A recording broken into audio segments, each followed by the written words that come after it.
Good evening. One time, a family went to visit a temple. So the temple was crowded, and the family thought it would be good and it would make things easier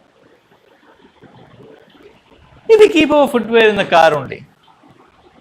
And thus, having decided, they all got down barefoot from their car and went inside the temple corridor. All of them were eager to take darshan of the Lord. So while they passed through the main gate, there were guards there,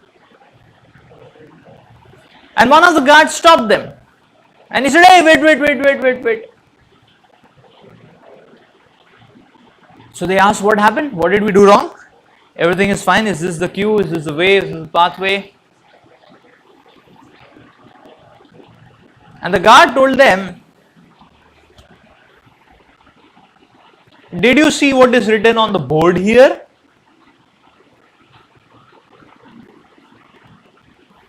So there was a board in which it was written that, "Please put your shoes here." So the family said, yes, we have already taken off our shoes, we put it in the car itself, we are all good. No, we are all good to go and take darshan. No, thanks, but we have already considered this aspect. We don't have any footwear.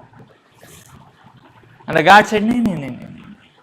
Do you understand English? What is written here?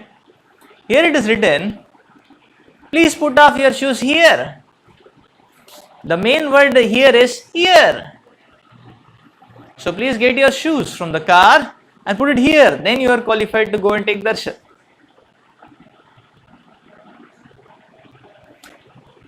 So therefore, whenever there is a law, there are two aspects of the law. There is the letter of the law and there is the spirit of the law.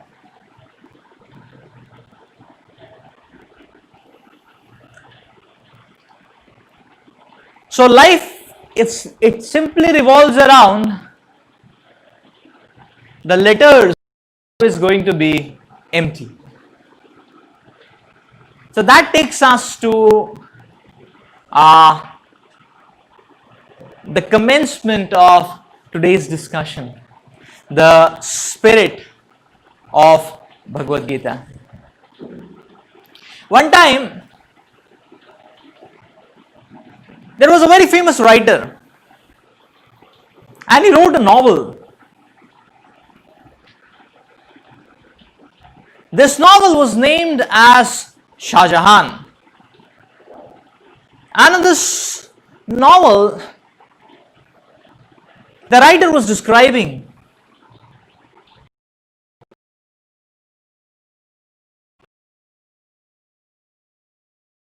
the flow of emotions, the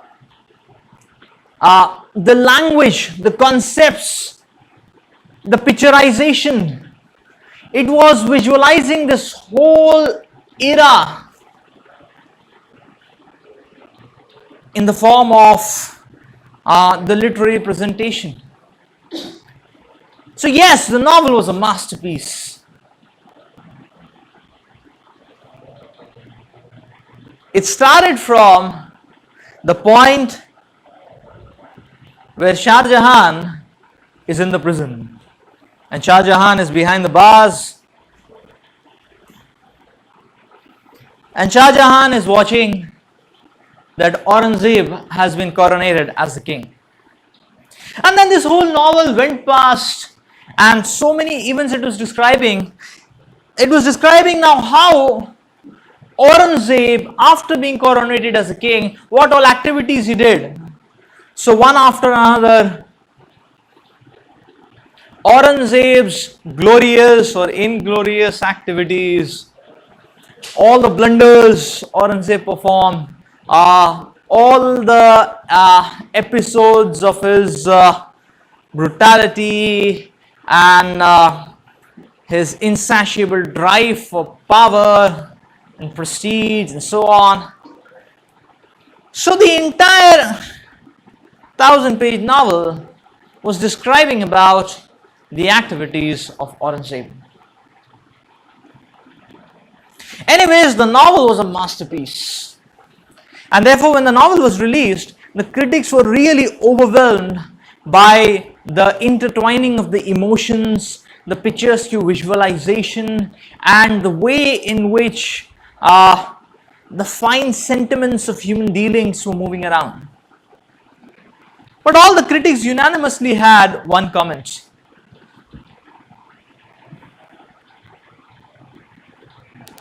And the comment was, why did you name the novel as Shah Jahan? Because in the entire 1000-page novel, Shah Jahan was only on the first page. And then throughout the novel, there was Aurangzeb and the atrocities of Aurangzeb. So therefore, this was an overwhelming critic that probably the novel would do much better or describe much better if the name was changed to Aurangzeb. And then the novelist was asked to answer this particular comment or this particular critique.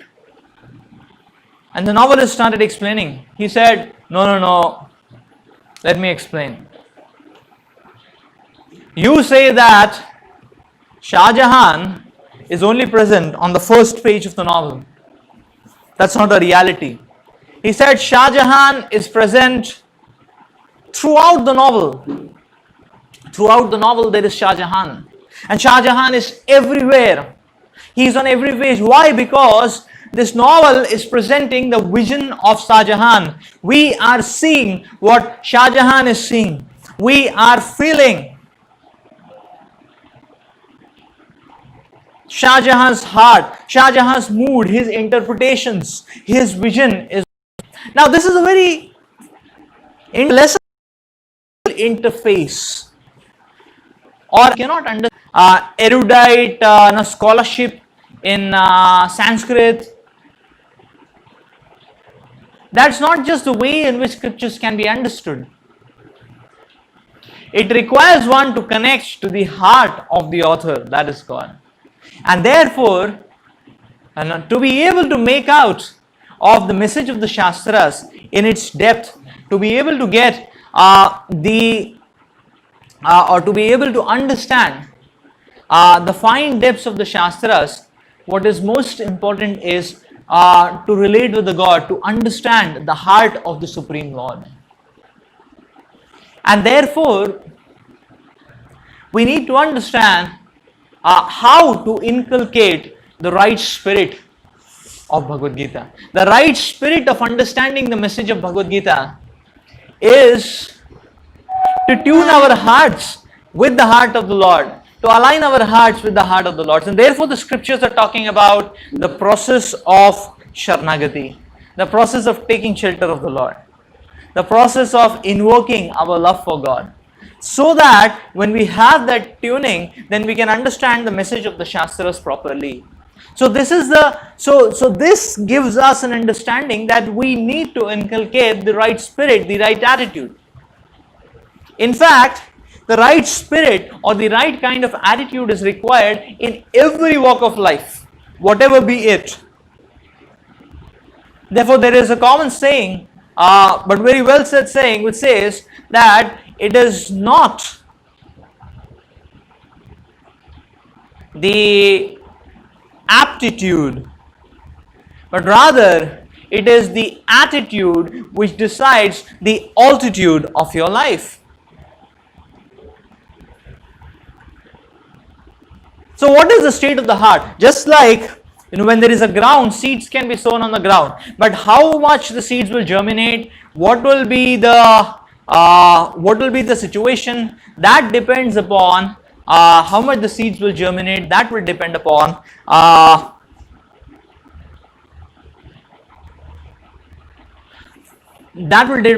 the fertility of the soil. If the soil is fertile, the germination is going to be faster, and the seed will grow out into a wonderful tree. But whereas if the ground is not fertile, the ground is barren, the ground is rocky, the seeds are going to die in vain.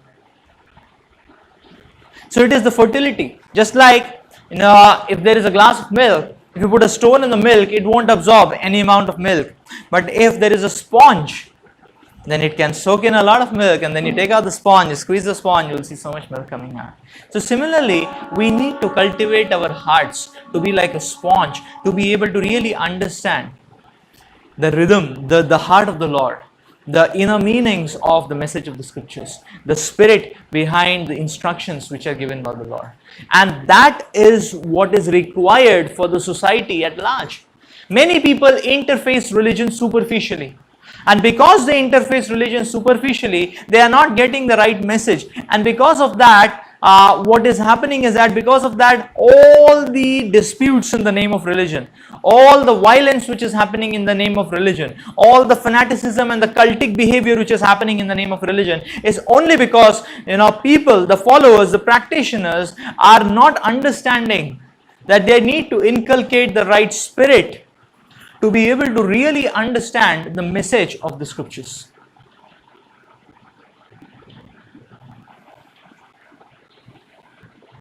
So just interface is not going to help us out in any way. The heart needs to be cultivated. It's just like many times here in IIT Kharagpur we see that when we go to college, many of our students, when they go to college, we see that the college starts at morning 8 o'clock, and we are seeing just next to the college, actually, in the very institute premises, sometimes there are buffaloes roaming around, sometimes there are cows roaming around. So now the question is this, that what qualifies one to get an IIT degree? So if you say, okay, if you attend all the classes and you're going to the institute every day, that's what qualifies you to get a degree. But a cow is also doing that. We see every single day, 8 o'clock the cows are there, and 5 o'clock we come out of college, again the cow is still there. But 4 years the cow roams around near the institute. Will the cow get a degree of BTech honors? The point is, presence, interface, touch is not sufficient. How much of one's heart, one's life, one's intelligence, one's existence one is offering to it, how much one is imbibing and applying and relating with it, that decides what degree one is going to get. So, what should be the right spirit in understanding the scriptures? What should be the right spirit of understanding Bhagavad Gita and the scriptures in totality?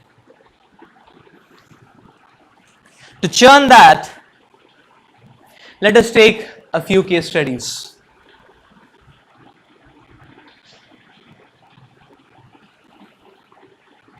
The first case study is from the life of Lord Chaitanya Mahaprabhu. Lord Chaitanya Mahaprabhu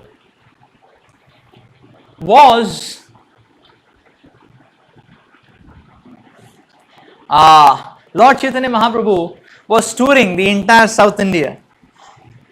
And as he was touring the entire South India, Lord Chaitanya Mahaprabhu was massively preaching and radiating his mercy on anyone and everyone he sees. And anyone whom he will touch, who will see, whom the Lord will see, whom the Lord will glance. The Lord was giving them all His supreme mercy. The Lord was purifying their heart and giving them attraction for Krishna. And in that way, the Lord was delivering all of them by a freely distributing love of God.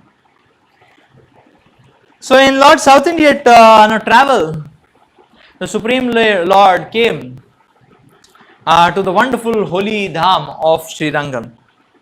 Sri Rangam had been the seat, the hub, the epicenter of the Sri Sampradaya 1000 years back when Sripad Ramanujacharya Uh, uh, so Sripad Ramanujacharya had made Srirangam as his headquarters, actually, as his capital. So Srirangam is near the present day or just within the present day city of Tiruchirappalli or Trichy, what it is called as.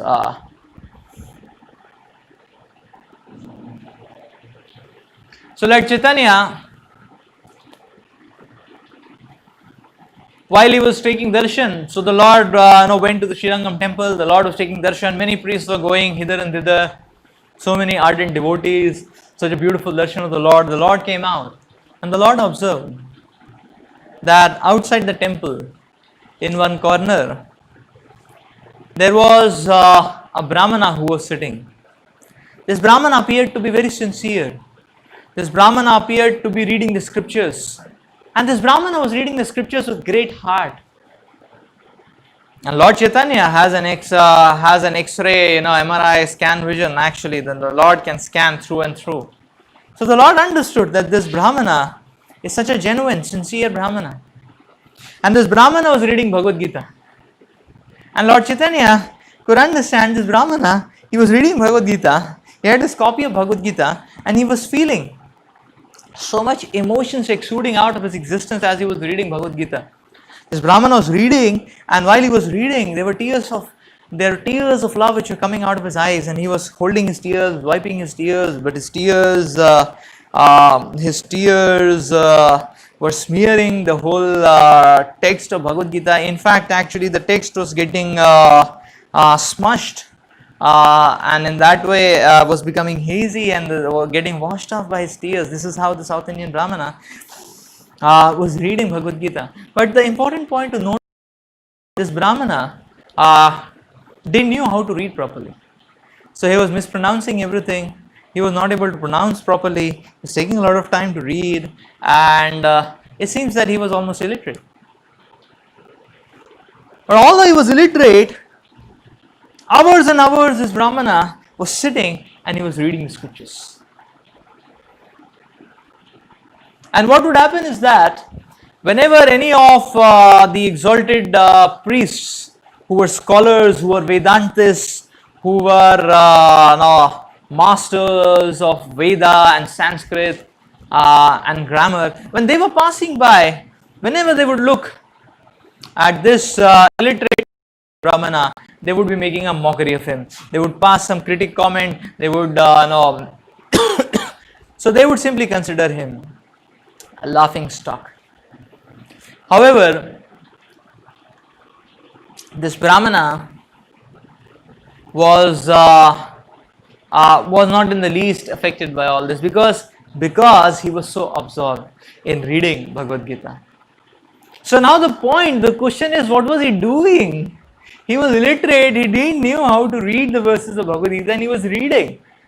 And there is no question of his understanding what is written. So now if he is not understanding what is written, then where are all these emotions coming from? So that's the important question which comes. Lord Chaitanya went to him. Lord Chaitanya asked him, "My dear Brahmana, what are you doing? And why are you doing this?"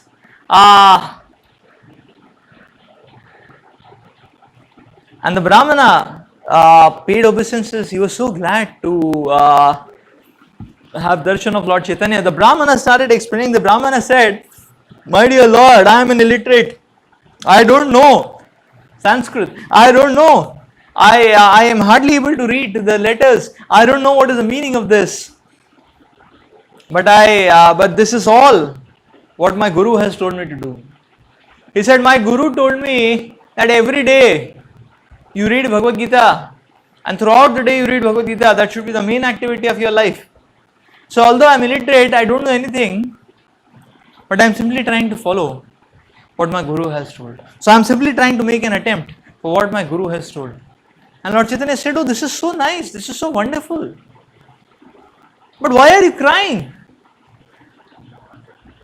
He said that when I read Bhagavad Gita, when I start reading, as soon as I start reading, what is happening is that that vision of the Supreme Lord as the Parathasarathi, the Lord Parathasarathi.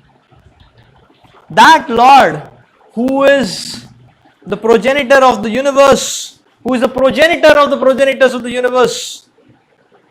That Supreme Lord who is the root, who is the fountain head, from whom every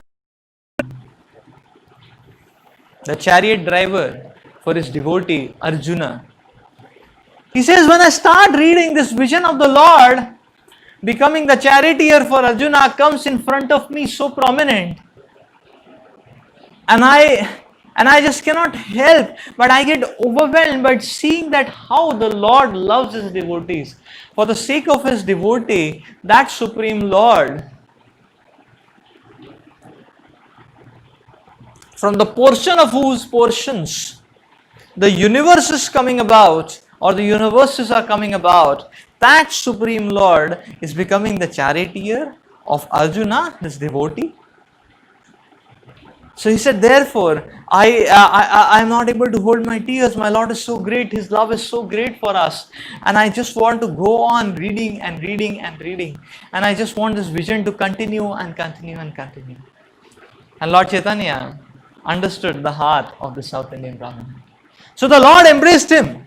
And the Lord said that you have understood, you have been rewarded, or in your heart, the entire meaning, the essence of Bhagavad Gita has been installed. Because in your heart, what has got invoked is the love for God. So in this interesting pastime, we note two things. We see a right spirit and we see a wrong spirit. The mood and the spirit of the South Indian Brahmana. The South Indian Brahmana was not having external qualifications. The South Indian Brahmana was a zero in terms of degrees or accolades, in terms of his pronunciation, his diction, his vocabulary, nothing. In recitation, meters, pronunciation, zero. But what the South Indian Brahmana had was the obedience to the instructions of the spiritual master. Unqualified. Despite, and whereas we see the wrong spirit of the scholarly priests and purohits from this particular story or pastimes. Let's munch on.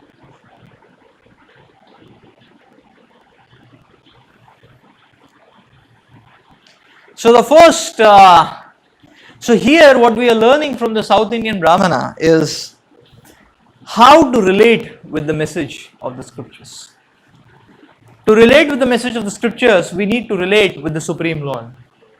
And therefore we'll learn a few lessons, or we'll munch on. E stands for reverence. It requires the understanding of who has written these Shastras. So when one understands it is the Supreme Personality of Godhead who is so great, God is so great, and He has given this message to us. How divine is this message? That Supreme Lord who has created the entire universe in its mind-boggling complexity, which is beyond the key essential ingredients what we need to know to make the best of our life, to make the best of the world, and to ensure that our needs even before we get to know it. That person is speaking this message of Gita to us. So that invokes reverence. And this is the important aspect of the right spirit. And that's what the South Indian Brahmana had. He had that reverence that these are the words of my spiritual master has told me, and these are the words of the Supreme Lord, from whom all the universes are coming about, who is so great, and he is ready to, and he is becoming the charioteer of Arjuna. Reverence. L stands for love of God.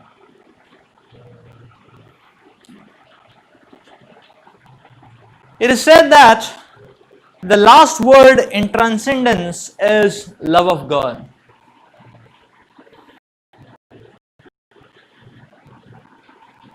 So many things uh,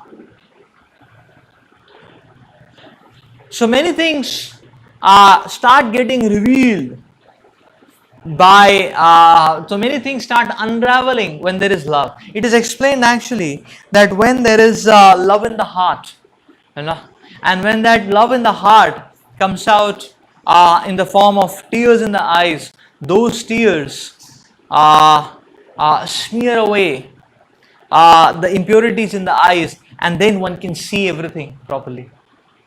So, in fact, that tears of love can actually remove the cataract in the eye, and then one can get proper vision. Then one can see everything in its totality, in its right perspective. So yes, that love is the ointment actually which is required. That love of the heart is the ointment which is required.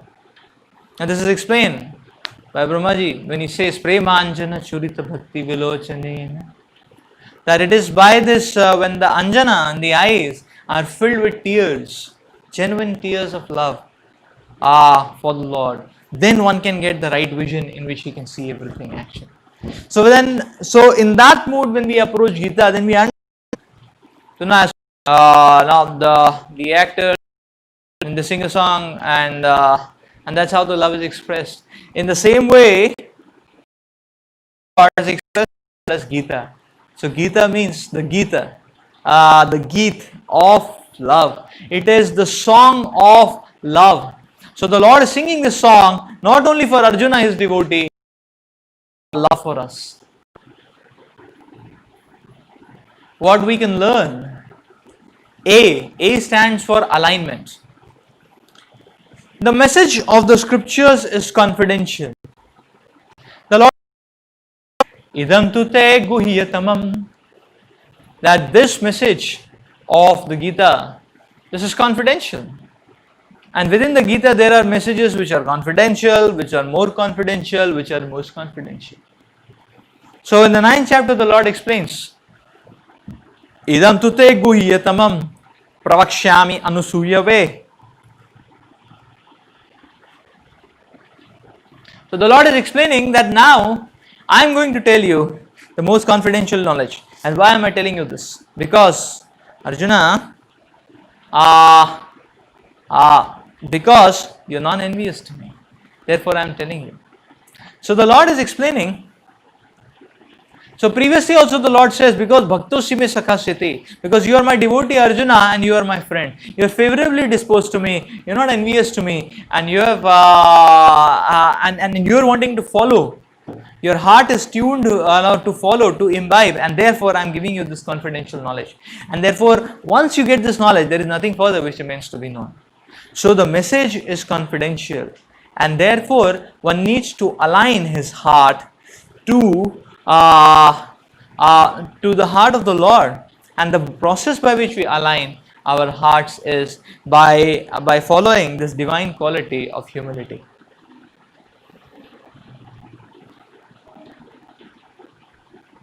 So humility, so the attitude, a humble heart. A humble heart. Jesus used to say that actually the kingdom of the God will be inherited by those who are meek and humble. So meek and humble so the meaning of meek and humble is that one who understands that that I cannot understand everything on my own. This world is so complicated. I need guidance, and let me take guidance and let me learn from the Lord. Let me learn from the devotees of the Lord, and whatever I am learning, let me imbibe that in my life. Let me follow. So that is a humble heart. That one who is ready to mold himself, who is rather than posing himself to be the apex of perfection. That's the idea of humility. So this is this is confidentiality. There are more varieties of colors in this, and the shop. And the merchant, he says, okay, I'll get it from you. And the merchant calls his attendant or his assistant, and he says, hey Chotu, जो जगह इसके इसके सारे colour combinations godown से लेके आ जाओ, जाके लेके आओ, like that. So now so he's saying, okay, go get it from the godown. So the customer is sitting and okay that its various color combos or the variations will come from the go down. So but many times actually this is quite confidential. So many times it is between the merchant and his assistant that so so whenever the assistant says the merchant says okay go get it from the go down, the assistant understands that okay he has to go but actually that design is not there in the go down, so he goes to the next shop and he gets a design from there, is it not? And so this is the confidentiality. But only the assistant understands what the merchant is saying. Otherwise, if you directly catch the word, you won't understand. There is no go down. There is no design in the go down. It's the back shop actually. Just the neighboring shop backs on the back street. That's it. So this is confidential. Therefore, one needs to align.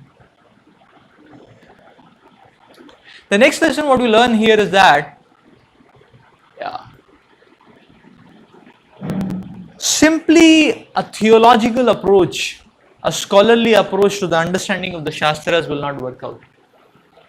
So actually we don't need a Sanskrit scholar or a Sanskrit expert to understand. We need a devotee or we need a heart of devotion to understand. So there were these scholarly priests who might have read Bhagavad Gita so many times, they would be able to recite Bhagavad Gita so many times, but then their heart was not bubbling with love for the Lord in the way the South Indian Brahmanas, illiterate Brahmanas' heart was bubbling. So in fact, when we simply not talk about grammatical understanding to break a word into chand, alankar and so on, then actually that dissection may obscure the actual meaning. Therefore, one time, one person, he came to Srila Prabhupada and he said, Swamiji, I can recite any verse of Bhagavad Gita. You tell me which one. 12 you want, 8 you want, 18:16 you want. What do you want? 16:3 you want. Prabhupada said, you tell me that verse of Gita, what you are following in your life. And this man couldn't answer anything. He was dumbfounded. He could not answer anything. So that's the point. That we may from a theological perspective know everything, but that doesn't make us advanced in spiritual life.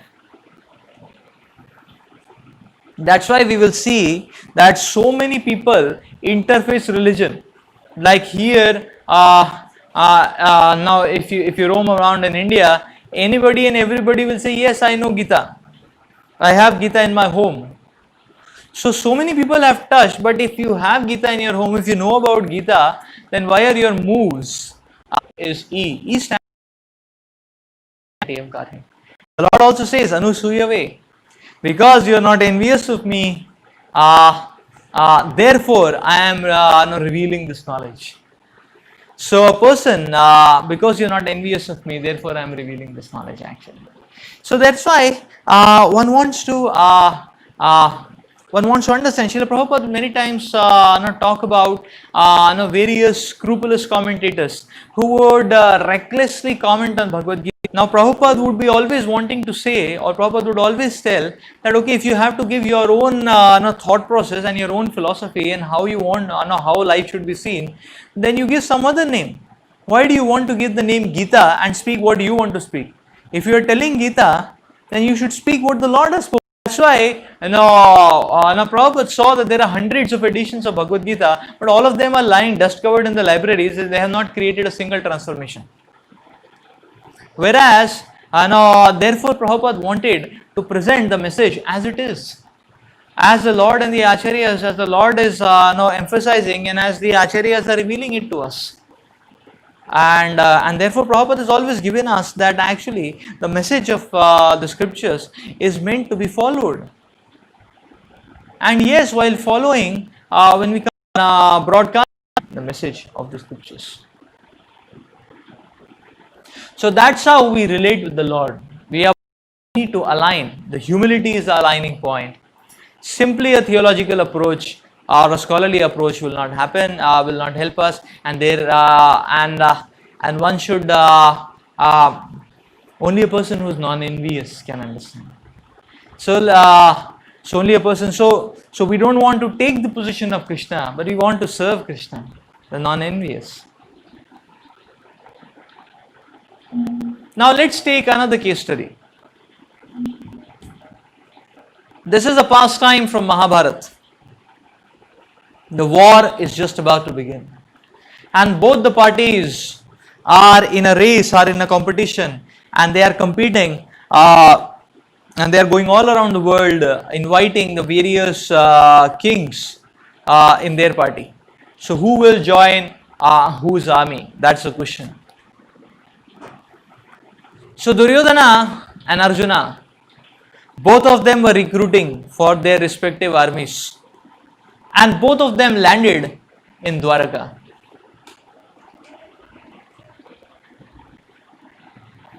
Arjuna came first, and Arjuna went to the inner chambers of the Lord, and Arjuna saw that the Supreme Lord was taking rest.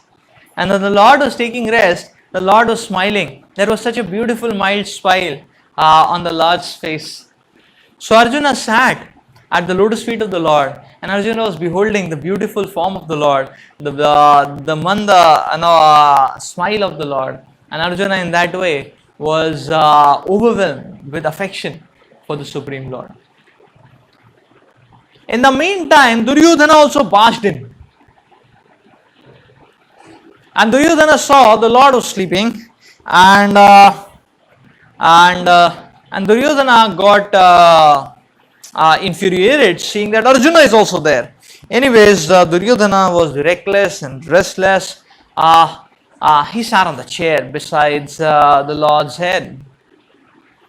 After some time, the Lord woke up. When by the way, the Lord was mildly smiling.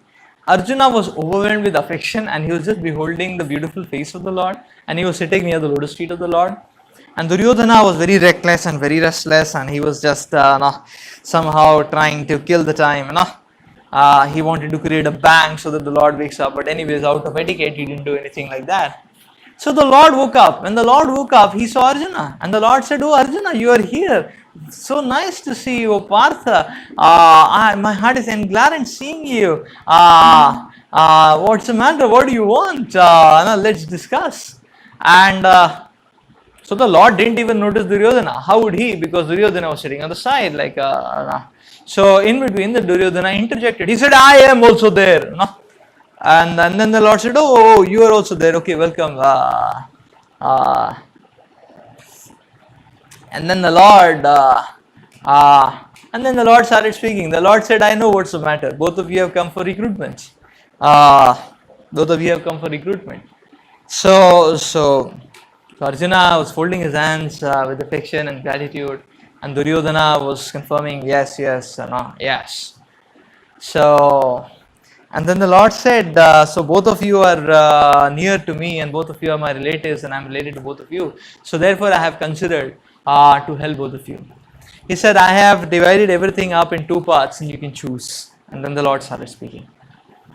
The Lord said, "In the first part is myself. I will be there. But I have some conditions. The terms and conditions which I have is," the Lord said that the terms and conditions which I have is that I am not going to pick up any weapon. And I am not going to fight. I am not going to pick up any weapon. But I can be there in whichever side you want me to be. And the Lord said, and the second part is my Narayani Sena, that invincible army which has reduced big powers into dust and powder. That Narayani Sena is there in full form, ready, already, already get set to rock it. The Lord said, these are two options, so you can choose either one of these. And then the Lord said, and I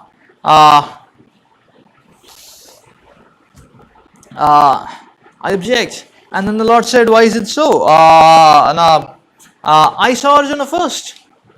And Duryodhana said, by the way, I came first. Actually, my mistake. Duryodhana had come first, then Arjuna had come. So that was the chronology. Now here chronology is becoming important. That's why. So Duryodhana had come first, but then he sat towards the head, and Arjuna came later. He said, I came first. But then the Lord, who can win the Lord in logic? The Lord said, no, but Arjuna is younger. Let him choose. So Duryodhana's heart was palpitating. His heart was bumping. He was not able to, because actually, according to Duryodhana, there was no choice. What is the choice? There is only one choice. What was the choice? So his heart was palpitating, and he was wondering that, I lost it. Somehow I have been checkmated by the Lord.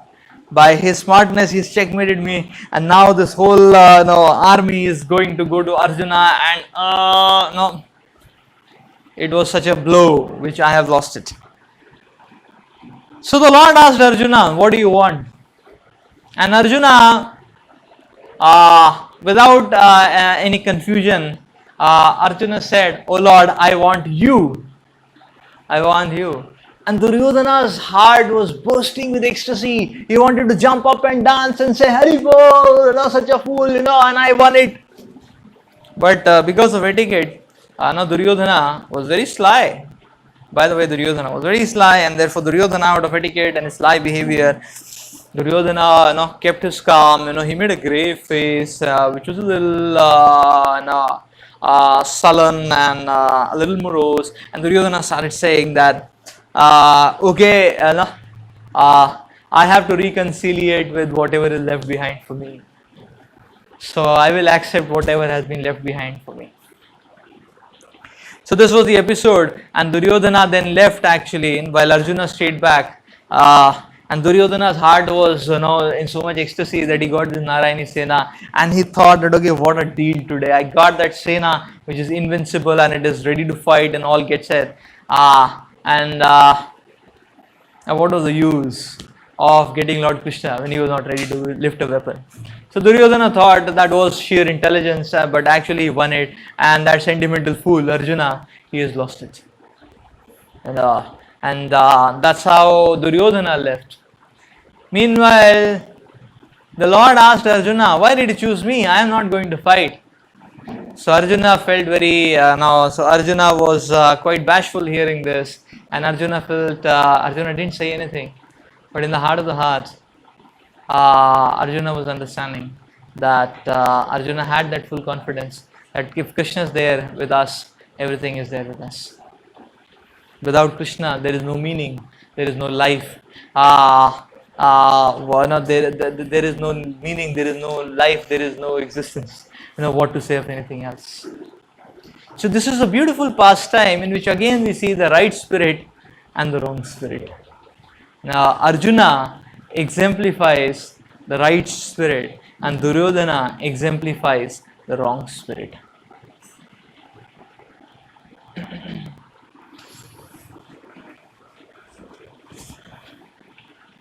So let's punch on a few important lessons from this.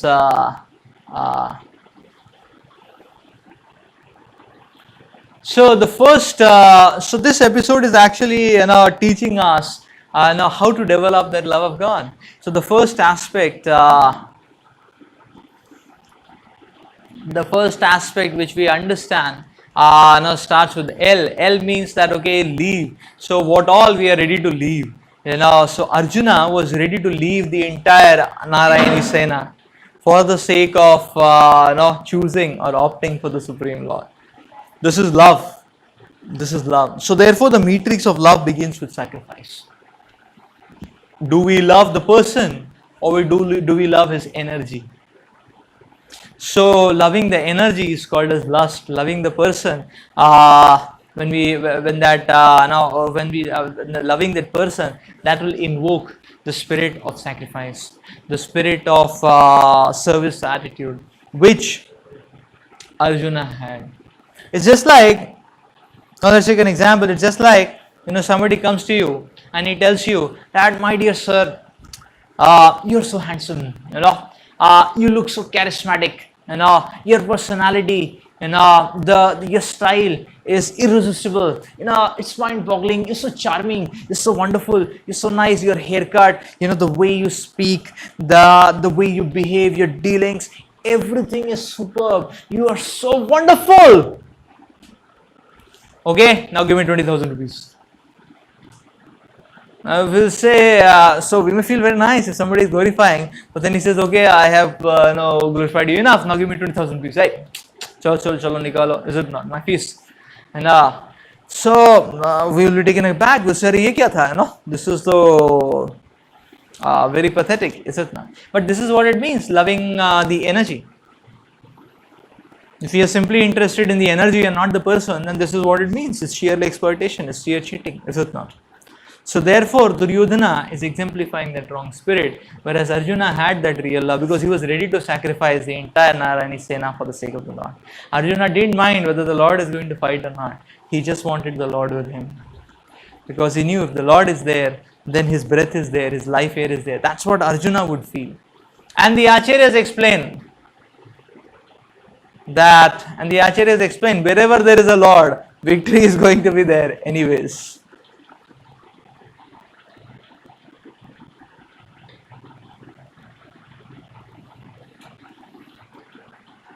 So the next lesson here is that O stands for owner. So understanding that the Lord is the owner of everything, therefore everything should be offered to the Lord. That means the purpose of fighting or the purpose of the battle, the purpose of any activity is to please and offer it to Krishna. And if Krishna is not only there on our side, then where is the offering going to? This is what Arjuna could understand. That the Supreme Lord is the owner of everything. Everything is controlled and owned by the Supreme Lord. Everything has to be offered to the Supreme Lord. And therefore, what is the point in having or doing anything when the Lord is only not present? And that's why Arjuna, without any hesitation, he had chosen the Supreme Lord. So,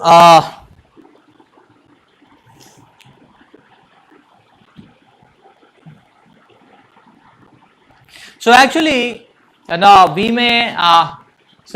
mankind is very expert in enjoying and relishing the facilities which are given by the Lord. But people don't understand that all these. But people don't understand that when we simply enjoy the facilities without acknowledging the presence of the Lord, then that creates so much emptiness in the heart. That creates such a vacuum in the heart, because in fact we will see that is the mentality of a thief. It's just like this. Now you may say, no, those things are lying around. The minerals are lying around in nature, the herbs are lying around. We're just tapping it. So what do you mean tapping it? It's just like, suppose you're roaming around in the forest, or you're roaming around in a forest or in a garden, and then you happen to come across a building, and you enter the building, and there is a dining room there, and you enter the dining room, and in the dining room there are some 20-30 wonderful preparations kept, and there is a plate, fork, spoon, everything, and you just sit down and you have a grand feast, is it not? And you start eating and gobbling it up, and so what is going to be the reaction? So if nobody so at best if nobody comes, one will have a feast and one can walk, but if somebody comes, one has to cut a very sorry figure, because who told you? Just because it is there, that doesn't mean it belongs to you. So that's a mentality of a thief. And when there is this mentality of the thief, there is restlessness, there is vacuum, there is always emptiness, there is always darkness. Actually, there is always going to be that that mental turmoil. So that's the point. One time a big industrialist came to Srila Prabhupada, and he was a glass industrialist, and he said and he was having the feeling that he's successful, he's happy. Okay, so God, a little bit is okay, but what to, I mean it's okay, his life is already full, there's not much space for God. And Prabhupada could understand his mentality. So Prabhupada asked him that, okay, you tell me, you're making glass, from what you make this glass? He said the glass is made from silica. And Prabhupada said, okay, so silica, do you manufacture silica on your own? Do you make it? He said, no, silica is available. There's so much sand available, actually, from there we can get silica. And So from there we make glass and then we make products and all that. So Prabhupada tried to explain that you see, the very industry what you are being proud of, and what is overwhelmingly occupying you, that very industry is so you're just changing the forms and you're just making simply various grass products, but the very raw materials from which you are making the industry, that doesn't come from you at all. For that you have to depend on Mother Nature. That means you're depending on God. So you're taking resources of God and you are just processing it, and you are making profits out of it, and then you are saying that where is so much space for God, because you're already happy and successful. And Prabhupada said you're a thief. Srila Prabhupada told him you are a thief, and he said so that man was very much moved and affected by what Prabhupada told him. Actually, Prabhupada told him you're a thief. And then he said, Swamiji, no, sometimes I give some donations also, no, but for to the temples, or for the preaching, I give some donations sometimes, So Prabhupada told him, okay, then you're a small thief, So we have to understand that the perfection of everything lies in offering it to the Supreme Lord.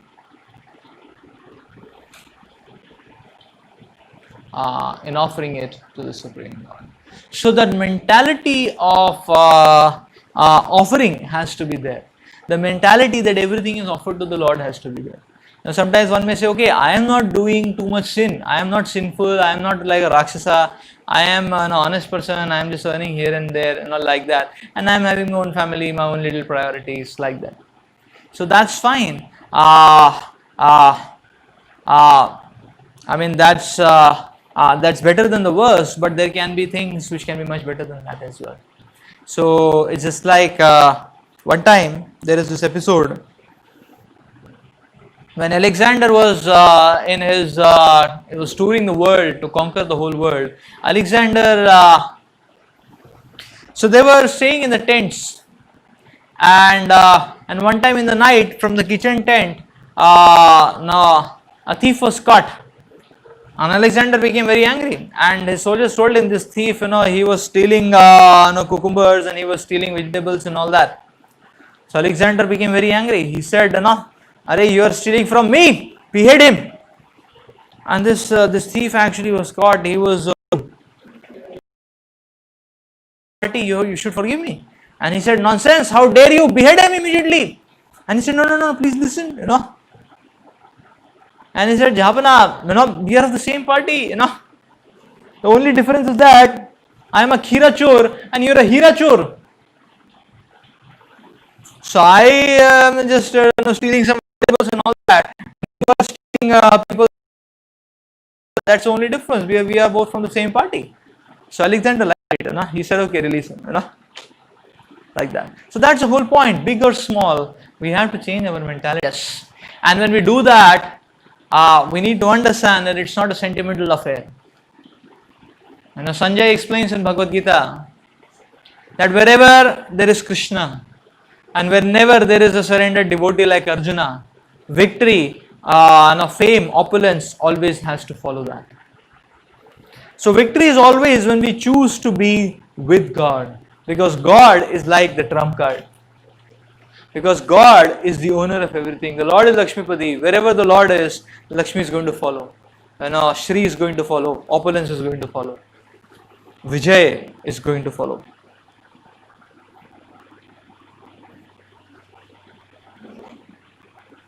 And then the last aspect is that E stands for eternal relative. The Supreme Lord is my eternal relative.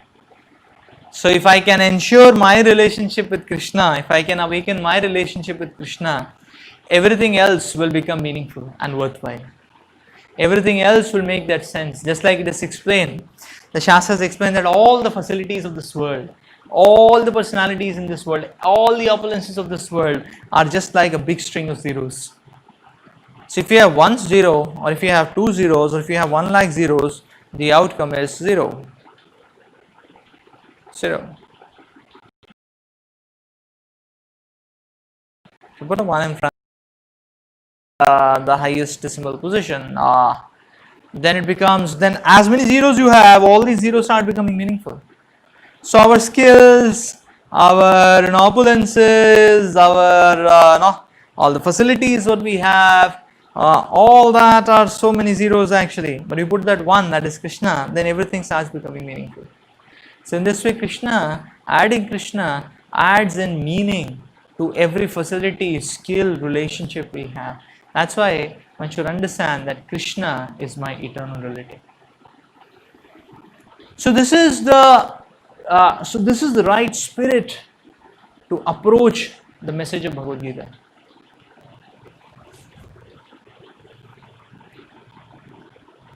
Many times when we talk about Bhagavad Gita, people have a notion, some people have a notion and they propagate the notion that actually the message of Bhagavad Gita is symbolic. Krishna is the liberated soul, Arjuna is a conditioned soul. Or sometimes they say, okay, the Pandavas are the good qualities, the Kauravas are the bad qualities.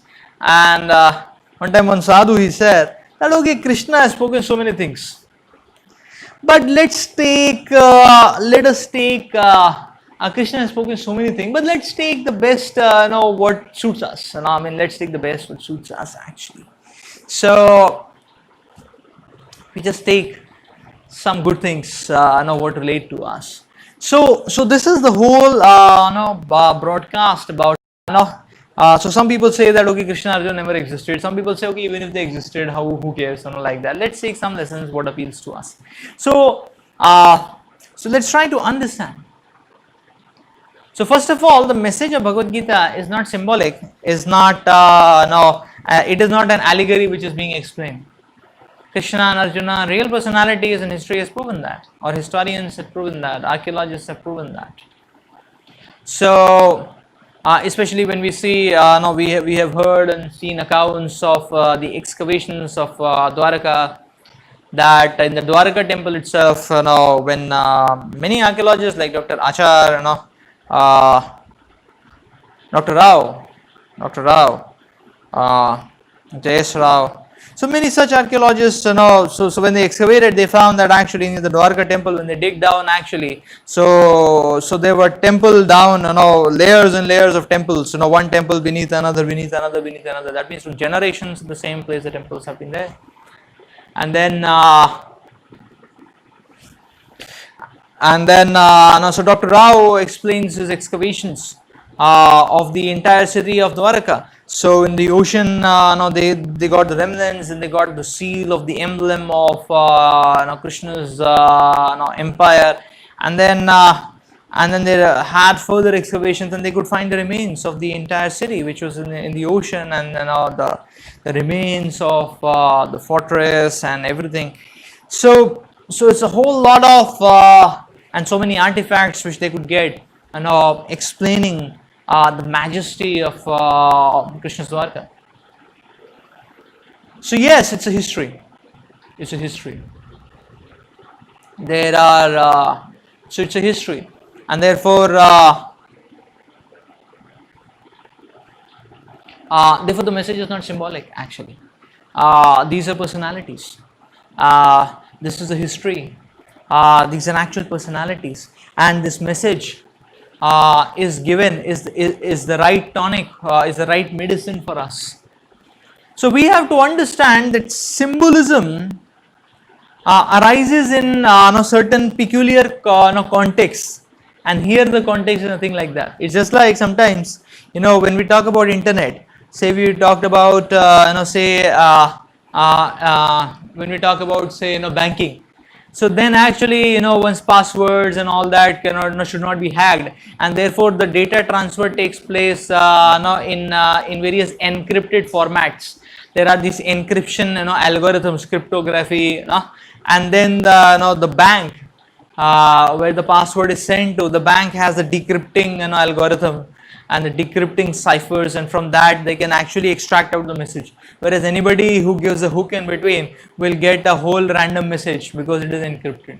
So this type of encrypting takes place when the message is very when the message is when the message is just meant for one person to communicate to. like that. The message of Bhagavad Gita is universal, so it's not a symbolic message. It's a open message actually, and there is no encryption decryption there. There is no abbreviation there. There are no layered meanings there. So Prabhupada would say that actually it's a conversation which is happening, and in the conversation, if somebody is conversing to you, what is the direct meaning or the most evident meaning, that is to be accepted. So so there are some people, they say, okay, when Krishna is referring to mom, he is not referring to him as a person, but the impersonal within the personal, like that. He is referring to the one, that supreme, who is within him, the supreme within the supreme, like that, the impersonal within the person. So Prabhupada said there is no need of any such interpretation. When Krishna is telling, like if your friend tells you, okay, please get me a glass of water, so the message is very clear. Water means water, get me a glass of water means water. That means, this fellow wants to drink water, that's all. Is it not? So there is nothing to concoct in that. Only when the meaning is not clear can we resort to interpretation. So therefore the message of Gita is not meant for interpretation. Is not meant for intellectual gymnastics. The message of Gita is meant for imbibition. And secondly, there is an urgency. Bhagavad Gita is spoken on a war field. In a war field, one cannot, give allegories. And in a war field, one cannot speak stories. So Krishna is not speaking any story. Have you seen Krishna speaking story? Krishna is telling direct to the point answers. Why? Because it is the battlefield. It is as urgent a situation as that. It's a battlefield. So Krishna is not speaking.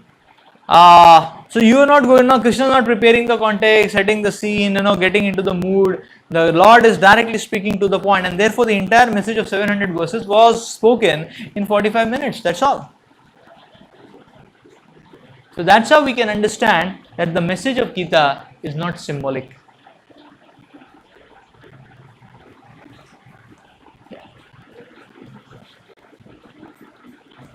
Similarly, we can understand that the message of Gita or the scriptures per se are not mythological.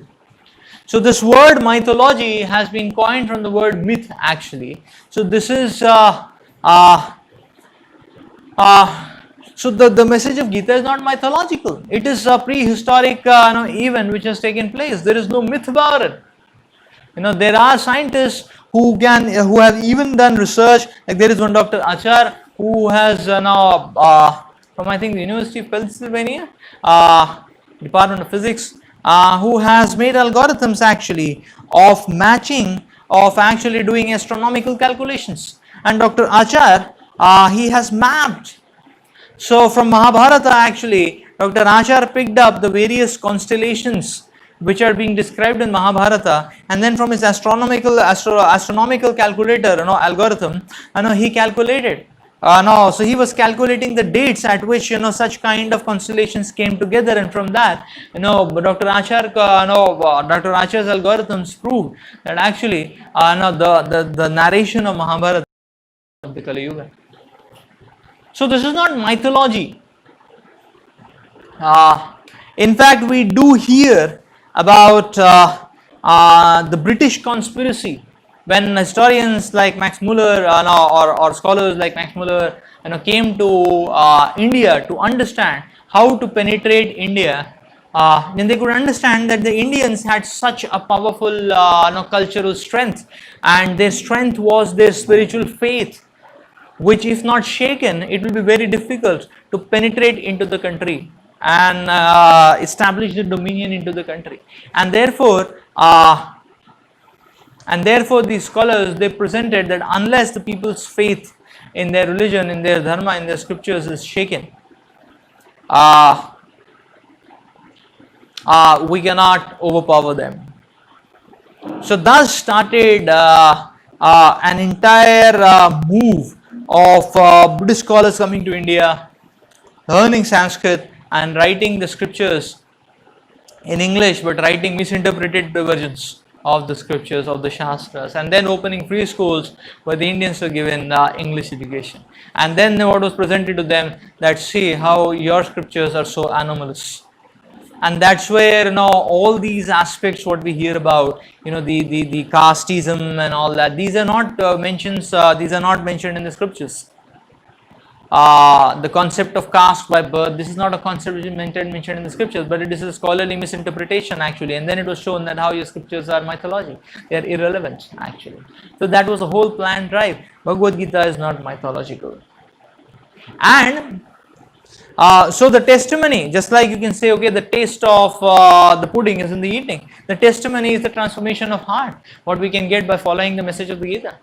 The testimony is that, okay, when people with a little bit of broad-mindedness, when they approach Gita, then they find that actually Gita is filled with wisdom, from every context, whether it is unparalleled wisdom, incomparable wisdom actually, whether it is talks about human behavior, whether it is talks about mind control, whether it is talks about psychology of various kinds of people, whether it is team spirit, synergy, how to save oneself from self-destructive habits. Gita's message is invincible. Gita's wisdom is superlative.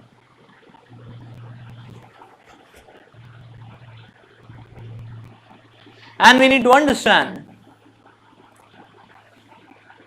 that the goal of Bhagavad Gita is to awaken one's relationship with Krishna, to awaken one's love for Krishna. The goal of Gita is not just to get some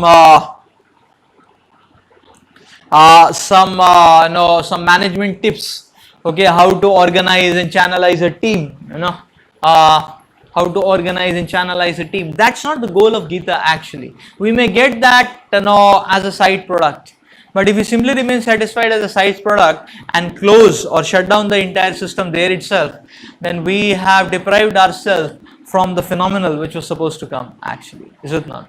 So if you are if you just suppose if you just get satisfied by a starter, as a starter you may get some bangan pakoda, but if you just remain satisfied and you drink water and then get up from there, then you deprive yourself of a 15-course feast and desserts which you are about to follow after that.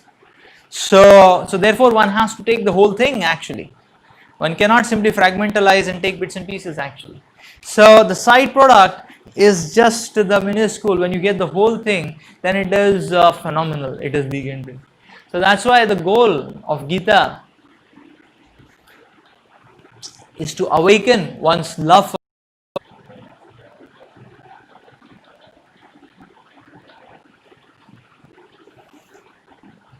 So therefore,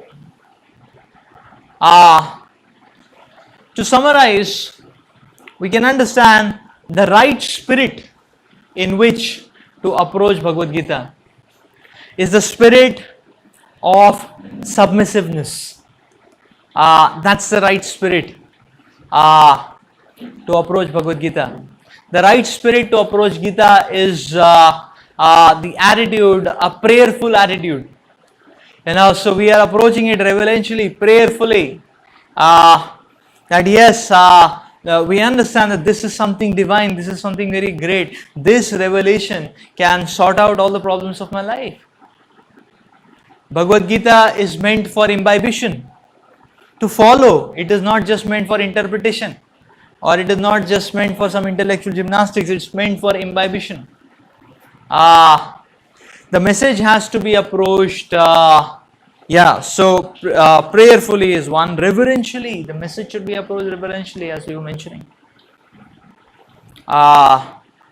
One should approach the message with an indebted heart, grateful for the Lord's kindness and love, for the Lord's reciprocation, that how much the Lord loves us. And the next is, the message of Gita should be approached in totality, not in bits and pieces, not that we take something little bit here and there, in totality. Then we can make the best out of the scriptures. The right spirit, we can understand by the word spirit itself.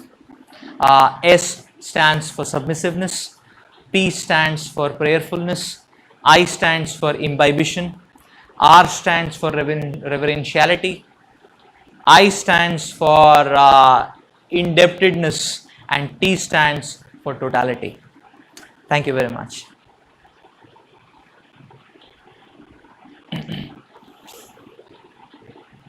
And with this, we understand that the wrong spirit which should not be there, that we can understand in context, in contrast parallelly. So we should not have a scholarly approach. It should not be just a scholastic approach. It should not be just understanding in parts. We just understanding in parts. It should not be the wrong spirit to simply interpret and to simply be envious about it. That's the wrong spirit. Or simply understanding from a theoretical perspective. That's the wrong spirit. We should not do that. Are there any questions?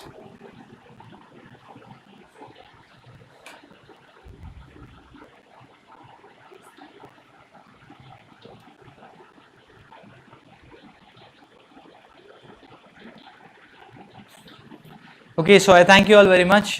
We apologize because of some technological issues. We had to start late. I apologize. We were not able to start on time. We'll take care of this next time. So we'll be there for you next week, 5:30 again. Thank you.